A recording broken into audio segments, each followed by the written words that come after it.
All right, welcome back, ladies and gentlemen, to Cultish, entering the kingdom of the Colts. My name is Jeremiah Roberts. I am one of the co-hosts here. I am joined by a beardless super sleuth Andrew in Harriman, Utah. I was a little concerned. I thought maybe there's a Harriman multiverse where there's like a different. Is there an imposing agent, imposing super sleuth Andrew? What? Just tell me real quick. What happened? How'd you lose the beard? Well, I lost the beard because birds aren't real, beards aren't real. So just this weird thing wasn't working out and my beard just disappeared off my face because there's no such thing as beards anyways. So I'm doing great. And this is how I really look. This is like how, Neo looks super awesome when he's in the Matrix, but when he came out, he was all plugged in and got those tubes on him. This is just the real me. I know. I feel like I'm meeting the younger Andrew from your driver's license. So this will be some getting used to. But anyways, oh boy, I am super excited. We have a very important subject to talk about today. It's one of our first series here of the new year in 2022. So in Cultish, we have talked a lot about the world of the cults. Specifically cult leaders, the theology behind the theological distortions in regards to cults. But a lot of times we have consistently talked about manipulation. This is something that even outside of the world of cults, a lot of us are probably, we're aware of this. It's just something that resonates with so many people, and it's just a very important subject to talk about. So we're going to be kind of going into just the nitty gritty of the practical application, because so many times we think of manipulation in regards to cults, and it's something that's out there.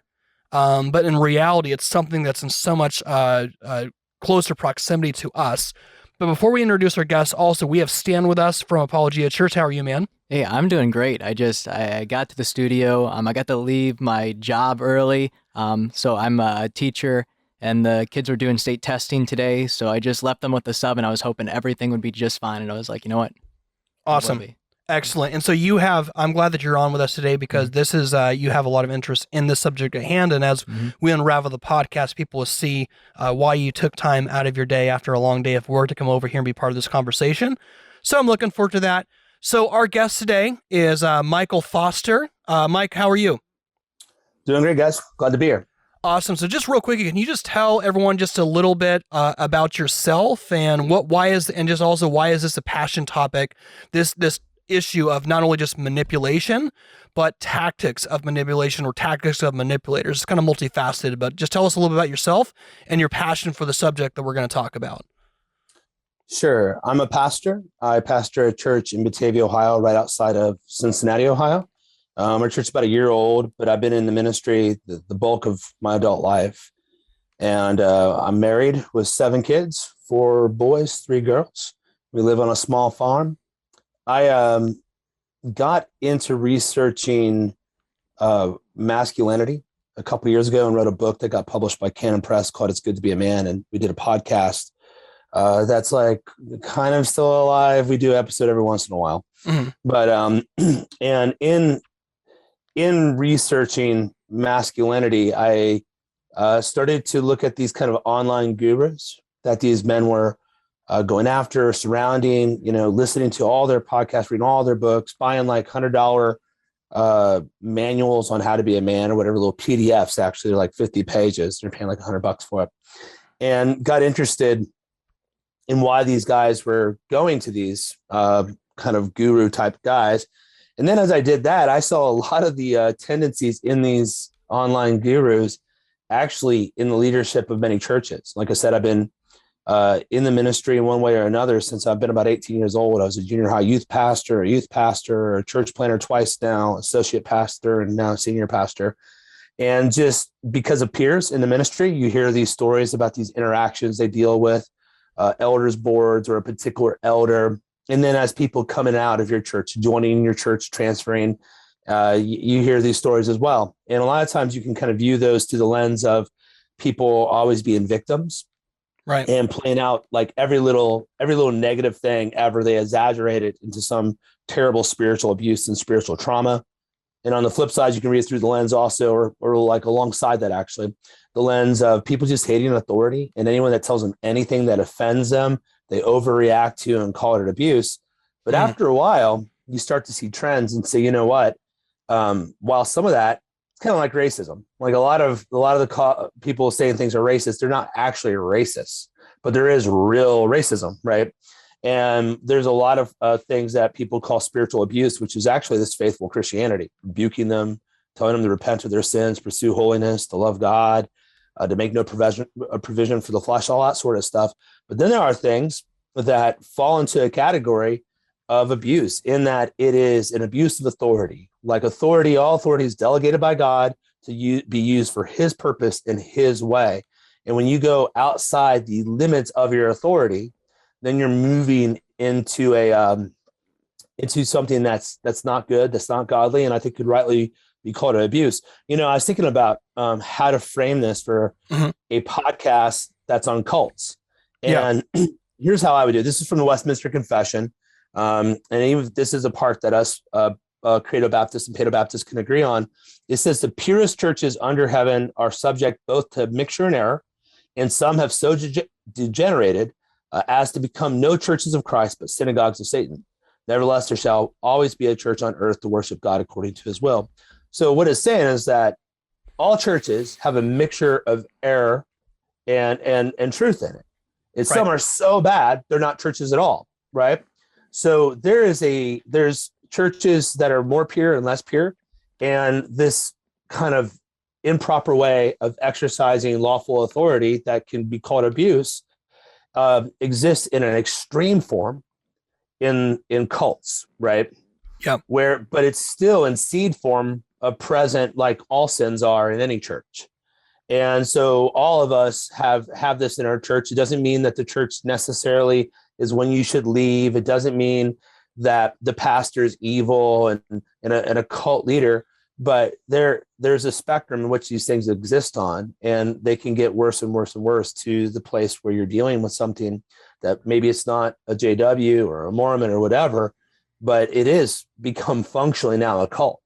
And so we need to look for these in ourselves, in our own heart. That's where you always start, with yourself. Take responsibility for yourself. Right. These manipulative tactics and repent of them. And so what's my passion? My passion is helping men, but also being godly in my leadership as a pastor. Like, I'm not scared to exercise my authority, being given authority by God to preach the word, to minister the sacraments, and I'm not backing down. That being said, there is a right administration of that authority, a lawful administration, and that I want to do in a way that honors God, because I believe that's what he'll bless, and that's what grows the church and grows Christians. No, that's really good. I appreciate you saying that, Michael. And one of the things, too, we want to emphasize is especially defining terms, because I totally agree with you. You know, we are in a postmodern society, especially, you mentioning the word racism that gets thrown around, and especially you're starting to realize that words are starting to lose meaning. You think of the Kyle Rittenhouse case, where people are just, screaming out the words racist and these emotional impact terms totally devoid of any factual reality. And we always want to make sure we define our terms in the same way, too, that a lot of the conversations, even the cultural conversations surrounding, words like manipulating, gaslighting, these are 10 tactics that talk about that, but they're from a secular point of view. So given that we're in a postmodern society, that whole category, from a secular point of view, starts to become very vague and arbitrary. And really, there's a lot of, how do you reach through the fog and actually define what that is? Like, who exactly is right? I mean, you saw this, for example, in there's a series that came out on A&E, Scientology: The Aftermath, where Leah Remini, who was hosting the King of Queens, she was talking about a lot of the abuses and the manipulation, but she's someone who's not a Christian. And so you go, like, how do you give an accounting for that? So you were absolutely correct. I would also say that the existence, Walter Martin would say that the existence of a counterfeit predicates the authenticity of an original. So in the same way how there is a correct way as a pastor to exercise authority that's been given by God, that area is definitely abused a lot. And that abuse, the manipulation, especially when it comes to spiritual leadership, would stem from that abuse. But just real quickly, in regards to just defining terms, when we just say the word manipulation and manipulators, what would be an accurate biblical definition of that? How would we define that? So manipulation is a pretty new word. only a couple centuries old, and it just meant to shape something with your hands. In modern vernacular, what we mean by it is it's to exert control or influence in a clever or unfair way. And so a manipulator would be someone that's a defining trait. It's not a one-off or whatever. The OR makes it something that they do all the time. And if you think about that, someone that exerts control and influence in a clever and unfair way, we'll just drop the or for a moment. That's a good description of what we see in false teachers. In the New Testament. You see kind of, I think there's three components that you can easily define or narrow down. There might be more, but they have a self-centered agenda. So they draw disciples after themselves. Think of Acts chapter 20 with the Ephesian elders. Paul says that savage wolves will rise up from amongst yourself, and they draw them after themselves. Jude 1:12 says, describing false teachers, that they care for themselves. Now, in the context there, it's not like a general care that you provide for yourself, but what it really means is they care only for themselves. Right. So a manipulator has an agenda that's tied up with their person. They're deceptive with their words. So manipulation, you can't deal with it on the up and up. You can't lay out the straightforward evidence and arguments why you should do something, right? So you have to massage the words. And one of the defining characteristics of a false teacher is that he uses smooth words. He uses flattery. He's a deceiver. And you see that again in, I think it's Jude 1:16, where it says that they flatter you trying to gain an advantage, right? And then lastly, they're coercive in their tactics. This one you got to pull out a little bit, but if you consider the super apostles in 2 Corinthians 10 and 11, they're basically saying, look, Paul ain't nothing. That's what they're saying. Guy's little, he stutters and all this stuff. And they're trying to poison the well and say, no, we're the only one you should listen to. We're the real deal. You see a similar thing going on in 3 John, where Diotrephes is not either receiving the word from John, the elder, and that probably means he's not receiving the messenger that John sent. Right. In other words, and the reason isn't is a moral reason. John doesn't say, well, because he doesn't believe in the resurrection. John says because he loves to have the preeminence, right? He wants to be the top dog. So he's trying to ultimately isolate this congregation under his control. I think it's likely that Diotrephes, to have that sort of authority, is probably an elder or teacher or something like an officer in that church. And so those are the three things you see: a self-centered agenda, deceptive with their words, and a coercive tactics where they make you feel like they're the only option, the only source of truth or whatever. And you see all those things in cults, but they can exist in a less than weakened form. You can probably I can think of when I've done all those things in my life, right? This is why I need Jesus. This is why I'm glad the Holy Spirit's in me, and sanctification is incremental, but we're making ground. And No, I appreciate that. And real quick, before we kind of delve into further, I want to bring you and Andrew. So just tell me, just real quickly, just off the get go, and I'm sure you did your own little super sleuth in regards to what we're going to talk about, and especially we're in the middle right now. You're in the middle right now of, Andrew, just a brand new church plant. You are the head deacon at Apologia Church, Utah. So this is probably an area that you will be dealing with if you haven't done with it already. But just tell me, just off the get go, Andrew, what makes you excited to be a part of this conversation, just about the topic of manipulation in general? What comes to mind? Why do you think this is an important subject to talk about, Andrew? I think this is an extremely important topic to talk about, because this is something that's happening right now in the church, right? Like red flags, like Jerry, you love those red flag posts where you say, there's the guy fixing the toilet at Joel Osteen's church. Red flags when $600,000 pops out the wall, right? That's definitely a sign of something that's happening there. And I'd say the church is most destroyed, not from without, but from within, right? Especially when people are doing manipulating tactics. And like Brother Michael said here, or Pastor Michael said here, like we all suffer with those things. But like you also said, Jerry, the counterfeit presupposes an authentic. So my question too, I want to ask for Michael real quick is what in the Bible do we have shown to us as safeguards given as pastoral eldership is a delegated authority given by God? He also gives like qualifications and requirements. Like, so what are some of those safeguards that we have in place in Scripture to actually know that something is being done correctly in terms of pastoral leadership? Sure. Well, I mean, that's a huge topic. I mean, you can look at the qualifications for elders first off in their character. 1 Timothy 3, Titus chapter 1, First Peter 5. 1 Peter 5 is a big one, right? That you don't lord it over them.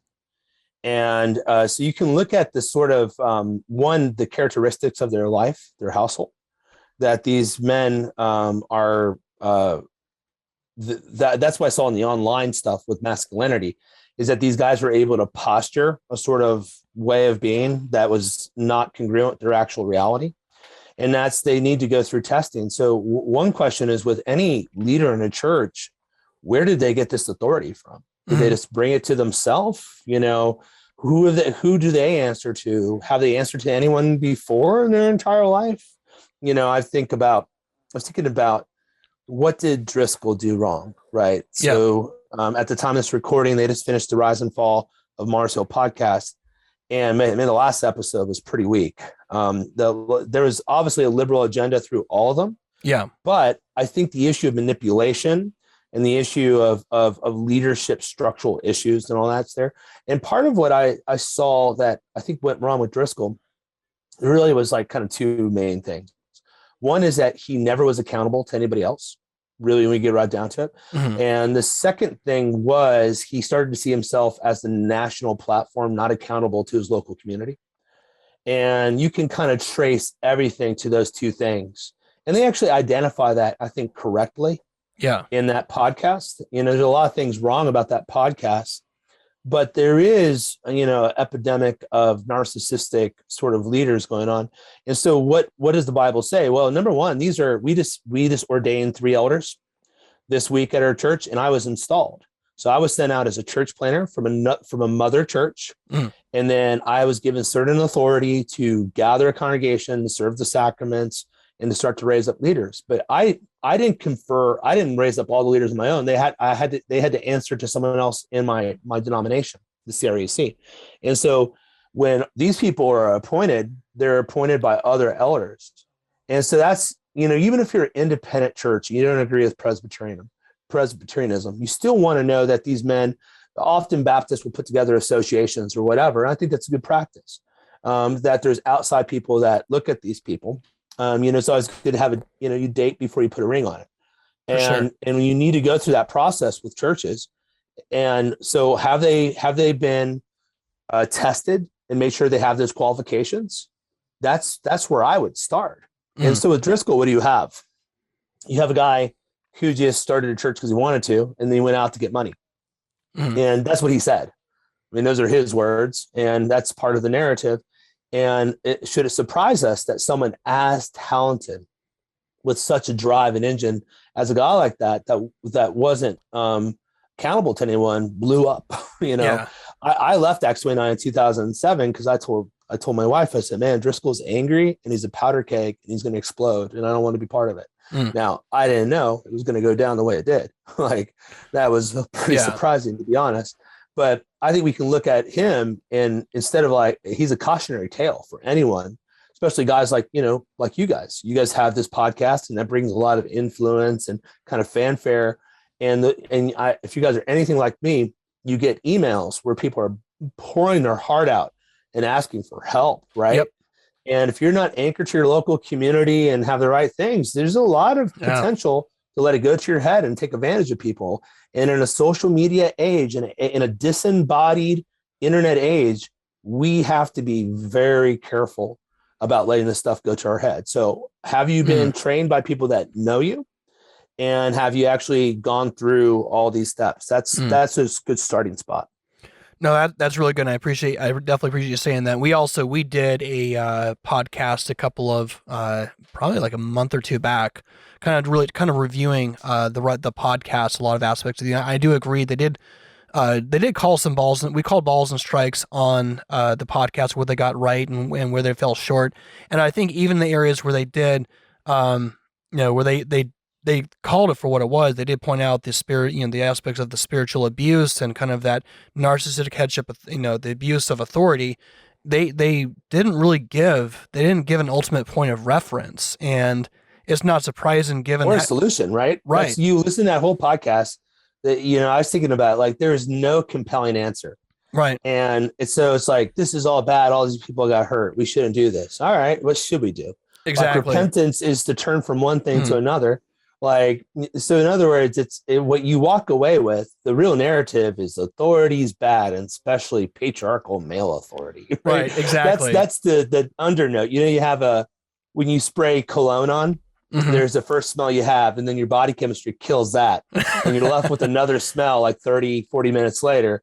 Well, the smell you're left with after listening to that podcast is men bad, leaders bad, authority bad, right? And so I don't blame people that are conservatives for not liking it. I get it. But those of us that have been in leadership or have some sort of social platform, aspects of it resonated with it because the Holy Spirit's in us, and we do not want to abuse what the Lord has given us. No, absolutely. And just real quickly, Stan, share with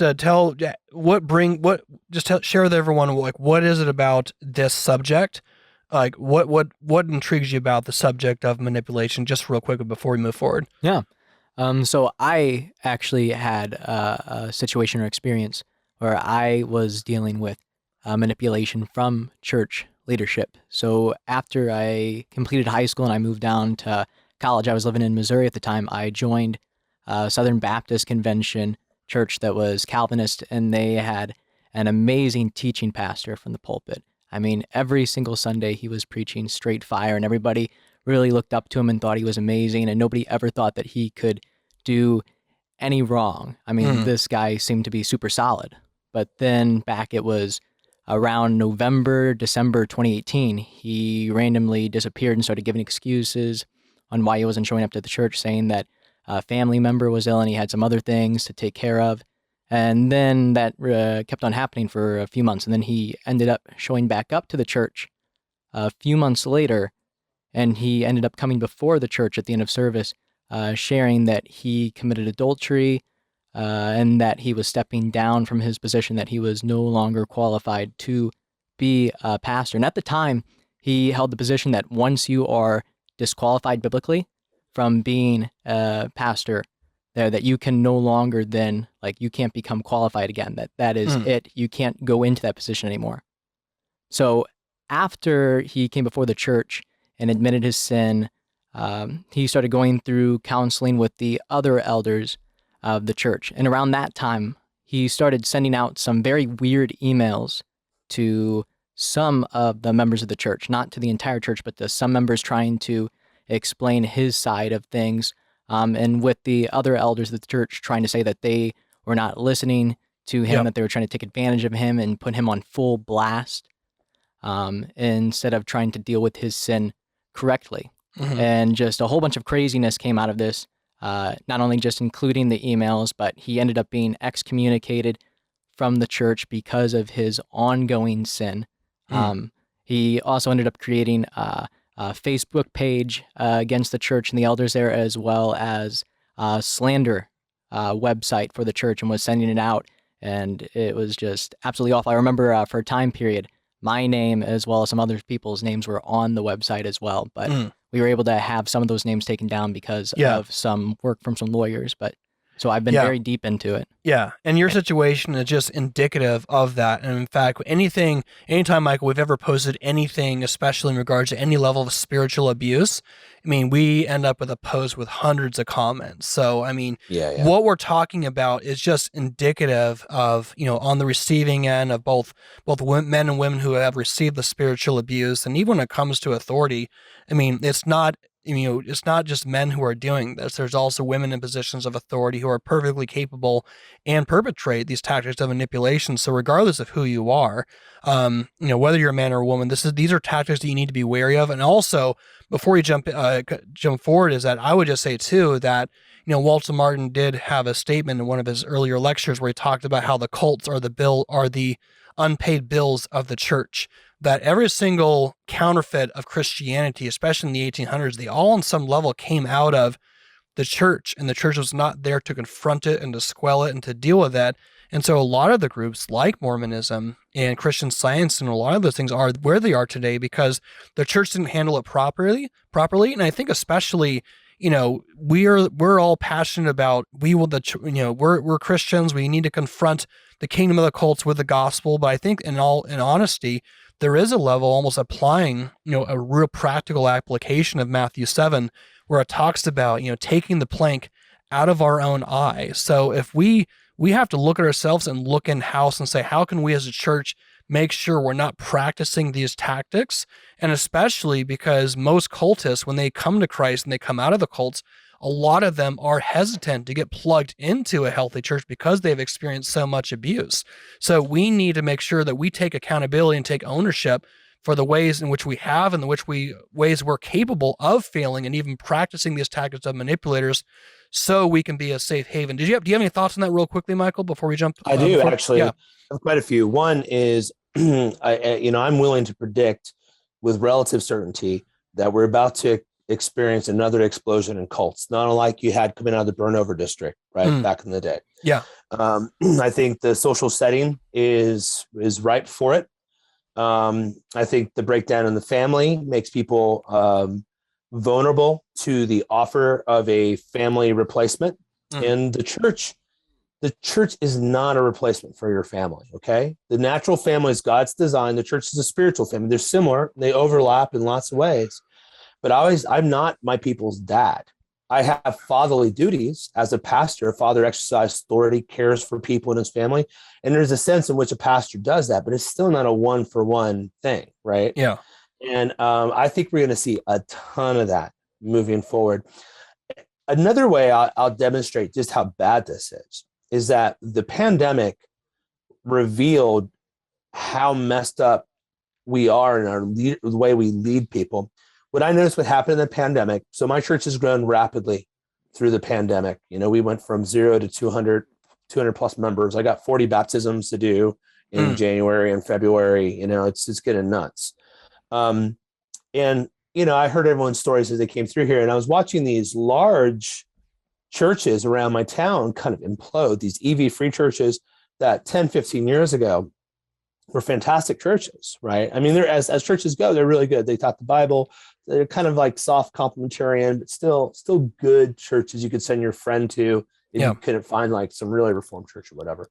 Anyhow, so then the pandemic happens, and these guys don't know how to react to the mask mandate, to the vaccine mandates, to social distancing, to being commanded to shut down and all that. And regardless of where you fall on it, what was interesting is that these guys who have never ever played the authority card in their entire life as pastors are like, you must submit to my authority, right? They like suddenly, like these guys who had never ever been like that, a sort of tyrannical side came out of them. Yeah. Right. And that's because they weren't ready. They're like kind of middle management guys, right? Like they're not entrepreneurs. They're not innovative. They're not like fiery prophet, like bold leaders that start things. They're people that maintain a structure, maintain rules. And churches need that. Churches have a lot of times they're started by kind of like strong, gifted sort of individuals that are good at creating things, but sometimes maybe not the best at managing the day-to-day functions. You see that in churches. Well, these guys right away started like guilting everybody. Look, if you love your neighbor, you'll do what I tell you. And you see some of these manipulative tendencies it's in the water, man. It's in the air. This isn't about us all being victims. It's about us saying like, hey, the way we deal with relationships and the way we lead and manage people, there is something wrong because we've gone away from God's design for the family, God's design for the church. And everything is, sometimes it's cool. Everything's cool until, that there's some sort of dilemma. And then it really, really shows itself. And manipulators, the really bad ones love a good crisis, but you'll see it come out in people that are normally level-headed folks suddenly get nutty and start gaslighting you and projecting their motives onto you and all that sort of language, that sexual language. You're like, no, this is a pretty decent description of what's happening right now. And so I think it's something we should be concerned about. and get ahead of it and prepare our people, because people are going to move for jobs. They're going to leave our churches, and we want them to find a good church. And man, I wish it could just be by denomination or the creed they post on their church. Yeah. But frankly, that just doesn't cut it. Like, you're going to have to go and see the spiritual life of that church and exercise a level of discernment on whether or not you're going to join that church and be a member and submit to that leadership. Because you should join a church and submit to that leadership. But right now, like, whether it's SBC or PCA or CREC or whatever, all bets are off. Like, there's no safe haven, and I wish there was. And we have to start equipping people to exercise some discernment so they can put their family in a place and grow in grace. Okay, good. Wow. Those are some really good points. Andrew, do you have a thought on that real quickly? Yeah, I want to ask, how do you think our nation got there? Is it a lack of like biblical manhood? Is it a lack of fathers in the home? Like, what led to our nation having this type of epidemic at church? You know what I mean? Like, Sure. not doing things pastorally biblically. That makes So sense. think of authority as energy. Energy can neither be created nor destroyed. Okay. So God has a set amount of authority. This is like an example. God delegates authority, and he delegates it, kind of simply stated, to three institutions: church, family, and the magistrate, right? That goes back to Calvin, Luther. A lot of people use that idea. And maybe it's not precise, but it's enough to help us think about things. So you have heads of the state, heads of the family, heads of the church. When one of those fails to exercise authority rightly, then someone's got to step in. So dad does not take care of his kids grow up to be criminals, and they do bad things. Well, then the church has to discipline them, excommunicate them, or at least try to lead them in discipline. And then the state's got to come in and punish their crimes, right? And that's because dad failed to do that. Now, when that one institution fails to exercise their delegated authority, what happens is another institution gobbles it up, right? They absorb, because the authority's got to go somewhere. Someone's got to step in and take care of this. And so what we've had happen slowly but surely, for a variety of reasons, whether it's the Second Great Awakening, a bunch of different things like that kind of eviscerated the family and changed the nature of the church. The government became a nanny state, right? And gobbled up all that authority. And now it's like, we have to start reestablishing right authority in the family. But what happens, the guys that get that authority, like I'll say this on here, I'm patriarchal. I'm not complementarian. I think complementarian, first off, is hard to spell and it sounds stupid, right? Okay. Yeah. Secondly, it's a new word that they're created to try not to sound like big meanies, right? I understand that patriarchy is associated with bad things. I think there's an evil patriarchy. I think Satan is a father, right? And he has sons. And so there is a patriarchy that I mean to smash. There's another patriarchy that flows from God the Father, from which all fatherhood gets his name, that I want to be part of my whole life. Now, I have seen those that name patriarchy as their position who are terrible fathers, who really don't educate their daughters. They grow and they dress them up like they're extras off Little House on the Prairie. Yeah. And these guys are kind of like fake macho men, right? And they posture the status that authority should be coupled with, but they don't have the actual mastery in their life. And so where we're at right now is we have people that are trying to, here's a better example for it. I know a lot of girls who shave their head, real short hair, and wear real tight clothes, and they get convicted and they associated that stuff with feminism. Yeah. Right. So they grow their hair out and they start wearing dresses, but they still have a brash attitude, right? They still have the attitude of a feminist. And I'd rather them have short hair and pants and have a gentle and quiet spirit than have long hair and dresses and have this brash, ungodly attitude. Well, these guys, they put the trappings of masculinity on, beard, shooting guns, whatnot, and they don't actually exercise the authority.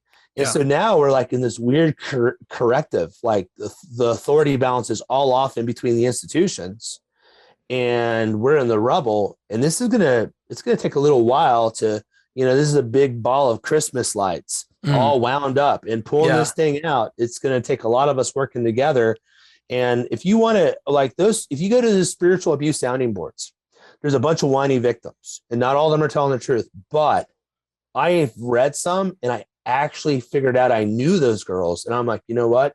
That girl's not lying. She was really abused like that. That really did happen in a patriarchal home. And I think, well, what was called a patriarchal home. And I think she's just in being suspicious. I don't blame her. I would be too if I was in her position. Yeah. And I don't want that to happen because I love the God-given gift of patriarchy, the God-given gift of authority in the church. That's why we have to hate the counterfeit. We have to hate it. It's on to us to say that's not real. That's not what I'm doing. And so what we're talking about here, I think is very important as we are in the age of rebuilding, of reclaiming, of kind of getting the balances out. And we can't just focus on authority, but we have to focus on responsibility and the limits of responsibility and the limits of authority. Yeah. Right. I can tell people what type of people they can marry. You can't marry a non-Christian. I cannot tell my people who they can marry. Right. That's shepherding doctrine or whatever, that over shepherding. And then we have to start making distinctions like that. No, that's really good. In fact, Andrew, we were on the road. We talked to someone, a couple who had come. I believe the spouse had come from like a background of, being like an over the top, abusive patriarchal system where the father had way too much control and giving the examples that you were given. It was one of those things where I was telling her too, the same thing. You experienced something that was counterfeit, and you can't throw out the original as far as that's concerned. So I really appreciate you saying that. Another thing I want to just ask you real quick before we kind of get into the nitty gritty as far as the tactics are concerned. So we're talking about the issues of church government having a proper view, a patriarchal view of authority, because a lot of these aspects in the church come from an abuse or distortion initially of what authority actually is, or misusing it. But it's when you think about just manipulation and those tactics, but really just the culture at large outside of the church. When you just look at just the world in general. In fact, you just released a new book called It's Good to Be a Man. I actually got it on Kindle, and so I just binged through it in time for the podcast. Really enjoyed it. Fantastic book. But in it, Appreciate your 5-star review on Amazon. Yeah. Yes. Oh yeah. Go ahead. Sorry. Definitely. But it was really good. And I think you did give some good examples of just cultural implications of where the culture is at large. But just in regards to the subject of manipulation, where we are at in 2021, and especially just kind of given the postmodern culture, there's the breakdown of gender, there's a breakdown of any aspect of really, we're in a post-Christian society as far as America is concerned.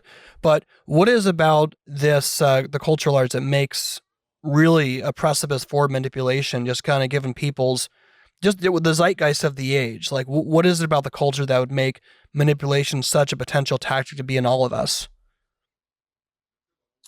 It's a good question. I think when you don't have respect for truth, you're going to, where everything becomes about method and technique and not objective truth, right? And that seems to be where we're at right now. If I can get the right data and the right technique, I can fix anything, as opposed to having the right God, the right truth, and then you speak the truth and kind of let the chips fall where they may. People and so there's a lack of love for truth. And so then it's always about presentation of ideas, not the intrinsic rightness of those ideas, but about how they're presented, how they're massaged or whatever. You see that quite a bit. The other thing is when you don't grow up in a healthy family, you don't learn boundaries. And I'm kind of annoyed by the word boundaries because it's been used by so much psychobabble. Oh yeah. But boundaries is another way of saying limits, right? And limits of authority is an old way of talking about this topic.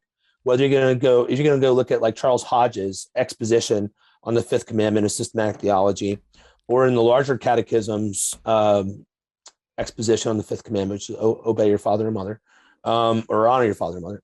But they talk about limits and inferior superior sort of relationships and all that.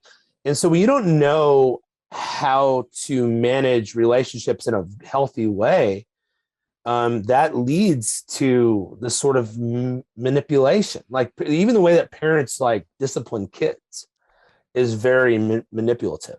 And And this is regardless if you spank them or don't spank them, right? It seems to be that it's like they're holding back their love or their affirmation or whatever. It's not restorative, like trying to correct a heart and behavior, but it's more about an adversarial relationship between a parent and their kid, right? Not you as their parent wanting to lead them to love the Lord, but them to respect your authority, that sort of stuff. And it becomes very adversarial. So people grow up with that, and they grow up in homes that everything's managed by manipulation, right? Well, son, if you really loved me, you would do this, right? As opposed to, son, God has put me over you and I love you. And this is what you need to do. This is the right way to honor God. This is what the Bible says. This is the right way to treat your neighbor. And you need to do that, And so I think we grew up in a world where there wasn't rightly ordered relationships. And out of that comes disorder, and manipulation's disorder. You go look at worldly wisdom in James chapter 3, selfish ambition, all that sensuality. It leads to disorder, is what James says right there. And so, and I think the converse would be true. Disorder leads to that. So I think why manipulation's around because we don't know what right limits and relationships look like, because we haven't seen it. Like many of us come from very broken homes. Yeah. And let's say we come from a decent nuclear family because, mom and dad met Jesus and they got serious when we were little or before we were born. But often there still isn't a Christian grandmother and grandfather.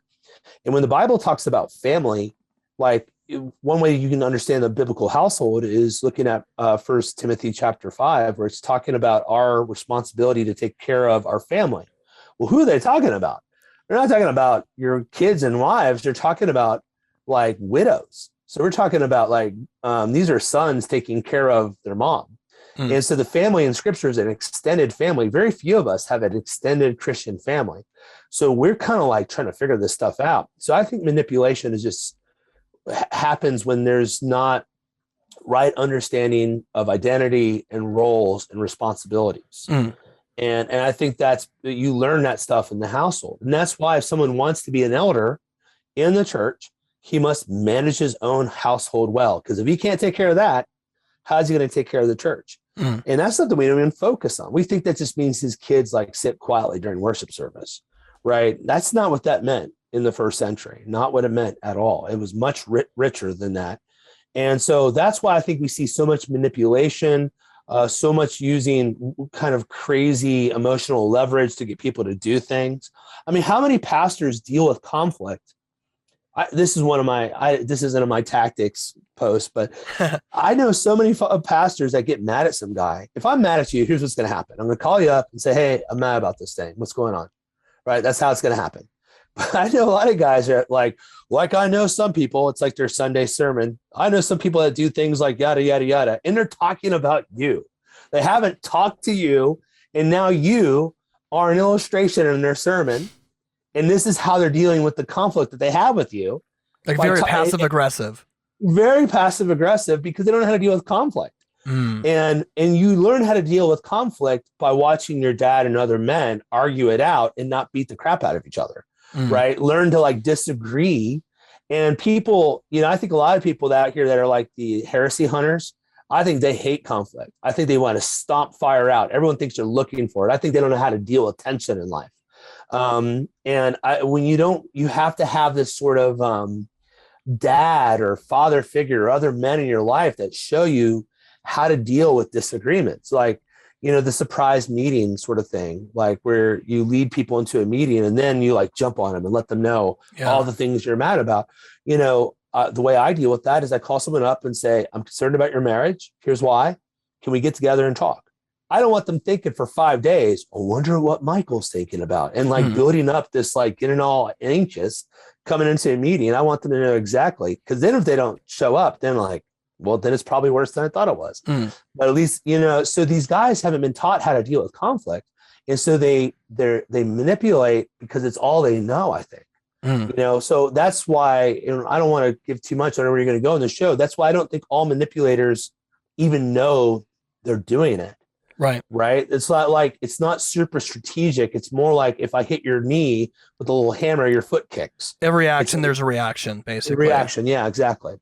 Yeah, because I mean, sometimes too, like a lot of people will, I mean, we'll go into this as we uncover the tactics specifically, but a lot of them have to do, a lot of the tactics come from a reaction to confrontation. So, Absolutely. and some of that may be just like very tactical when you talk tactics of manipulator, but some of it just may be almost unconsciously like a knee-jerk reaction. For sure. So I could definitely see that being in play. Before we kind of jump into the tactics, real quick, Stan, is anything come to mind about what he's talked about that just comes to mind, kind of given your experience and what Michael's been talking about so far? Yeah. Well, Michael, you brought up James 3 there. I believe you brought up verse 16 there. For where jealousy and selfish ambition exist, there will be disorder in every vile practice. My mind, actually, with James 3 went right above it. To where that passage starts, where it says, "Who is wise and understanding among you? By his good conduct let him show his works in the meekness of wisdom. But if you have bitter jealousy and selfish ambition in your hearts, do not boast and be false to the truth. This is not the wisdom that comes down from above, but is earthly, unspiritual, demonic." So my mind, like a lot of times whenever it comes to these leaders who are inside of the church, who are being manipulative, a lot of times I'm like trying to think here, how much of this here is just like pure following them, or how much is unspiritual, like demonic stuff that's actually coming in too. If you wanted to speak on that at all. Yeah, I mean, so all of it's sensual, right? Sensual means of the earth. It's talking about a lack of control of the body or the temperament and all that. That's exactly what's going on in these cases of passive aggression, these cases of manipulation, where you're using improper leverage. It's and demonic in that it's very similar to the methods of demons, of the devil, who's a liar and manipulator, right? Manipulated Eve. Like, did God really say that? I mean, that's a form of manipulation. Like, it's a way of like creating doubt in their mind about the truth, right? It's kind of gaslighting to some degree. And so it's demonic in that way. If there's actual possession going on, I don't know if that's what it's saying in every case. I think it's saying that it's like that. I don't have a problem with it necessarily being literally demonic in like some sort of direct demonic activity, but it's certainly like the father of lies, right? It's certainly like a roaring lion that's looking for someone to devour. Manipulators are like false teachers where they use people for their agendas. So false teachers, when we say false teachers, we're more or less talking about heretics, someone that's damned, not a believer. I don't want to say that everyone that manipulates or even a manipulator necessarily is equal to a true heretic, you know, but they are like acting in that direction and like that. And it's why, we live in a time where we are okay with quarrelsome spirits because we've reacted to the soft, liberal, sissy tone police. And now we let people just argue about every little dumb thing on Facebook and we think it's manly. But the servant of the Lord isn't quarrelsome. He corrects gently and slowly. He's a patient man, right? And what we see in a lot of these people is a sort of quarrelsome, manipulative spirit. And that's not of God, man. That's not of God. And so, yeah, I see all those things at play there. I think that's a great passage to study, to say, as we look at ministries, when we listen to how they reason, listen very carefully. I thought, again, in the Rise and Fall of Mars Hill podcast, now they had so much content to go through to put together whatever narrative they wanted, right? Like Driscoll has so many hours you could, but they were pretty good at getting to some of the underlying psychology of the things he was saying. I do think we should listen to what a pastor appeals to. And one point they made is that Mark often appealed to himself as the hero, right? As the guy that did everything right. Well, look, I think that's kind of true. And certainly I've seen that in a lot of preaching. And my one of my elders, he's been a good friend for many years, but he'll tell me you've talked about yourself too much. Yeah. And praise God for someone that will say, because you don't want to make yourself the hero every time. Like it's if you every once in a while you mention something from your life where you had a win because of the grace of God, right? There's nothing wrong with that. I don't want to be weird about it, but where every sermon you end up being the hero and you do everything right and everyone's measured to your standards. Yeah. Well, that's not good either, man. That's like bending people to your agenda and making their faith about a personality. And even if you're a good man and get hit by a car, right, and die the next day, then what? Can a pastor ever replace them? And I remember once I did pulpit supply at this church, and I was young, and there was very old blue hairs there. And I came out, and there was literally, I kid you not, a bronze statue of the founder of the church. And I told the daughter of this guy, the pastor, who's now like 68 or something, trying to find a replacement. I said, if you want a replacement for this church, get rid of that bronze statue. Because I tell you right now, I would never take a call here. Not with that bronze statue, man. And so what we have is manipulators build a bronze statue of themselves through their sermon illustrations. And then you become the all. Everything's about you on this earth and not the heavenly wisdom pointing people towards God. And that's where a persuader persuades people towards the agenda of God, right? This is catechism number 1. The chief purpose of man is to glorify God and enjoy him forever. That's persuasion. You're moving them towards God's agenda and not your particular application of it. Okay. That's really good. And I think what we kind of did in this first episode is that many a times, people will, when are you guys actually going to talk about the tactics? Well, I would say that many a times, like you think of those memes that show like the iceberg, the tip of the iceberg that's like floating above, and then it shows like the foundation of like how deep the iceberg is. So I think what we did in this first episode, we kind of laid a real holistic, really biblical foundation of how we practically think about this, hopefully getting an understanding of what the culture is in the church and the church at large.